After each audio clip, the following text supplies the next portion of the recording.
All right, let's jump into this problem. In the xy plane, a parabola has vertex 9, negative 14, and intersects the x-axis at 2 points. If the equation of the parabola is written in the form y equal to x squared plus bx plus c, where a, b, and c are constants, which of the following could be the value of a plus b plus c? All right. Now, the fact that it's written, this is my vertex, what I can simply do, I'm going to write this in vertex format. This is going to be f of x equal to a this is going to be x minus 9 squared minus 14. So I know that this is this in vertex format. Now, to be consistent, this is written in terms of y, so I'm going to write this as f of x also equal to ax squared plus bx plus c. So both of these in both form can be written back and forth in either form. Now, what I'm going to do now, if I look at this carefully, this is where a, b, and c are constant. Which of the following could be a plus b plus c? All right. Now, what I'm going to do, now, since it's a parabola, I can do a little rough sketch of what this graph will look like. Let's do a little rough sketch. Now, I know this is going to be my vertex, so that's going to be at 9. This is going to be roughly at negative 14. And at negative 14, it intersects at 2 points. So if that intersects at 2 points, what I know it's going to look something like,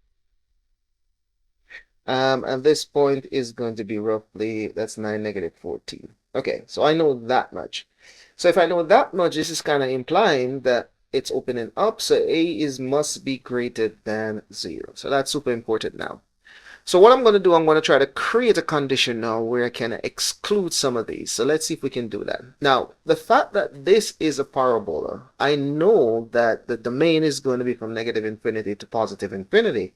So I can pick a value within that domain. Let's say we pick 1 for convenience, because my goal is to kind of eliminate some of these. I'm going to pick 1. And if I pick 1 using the first format, I know this is simply going to be, put 1 there, this is going to be a. This is going to be 1 minus 9 squared minus 14. This is simply going to give me a 1 minus 9, 4 minus 14. So I know then that this is going to be 64a minus 14.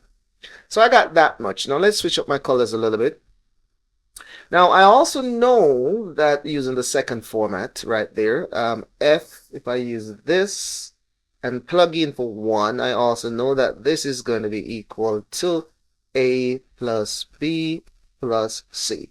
So I know that much. So as a result, since we're dealing with the same quadratic function, then I know that 64a minus 14 must be equal to a plus b plus c. So I'm going to use this now to kind of figure out what values I can exclude. Now, if I go back over here, I'm going to multiply both sides by 64. So this is going to be 64. Let me just erase that, make it a little bit 64. I know that's 64. A going to be greater than 0 still. Now if I subtract 14 from both sides, this is going to be 64a minus 14. This still is going to be greater than negative 14. Now, the fact that I know that 64a minus 14 is the same thing as my a plus b plus c, and this is greater than negative 14, the only value there which is going to be greater than negative 14 is going to be D. So my answer is D.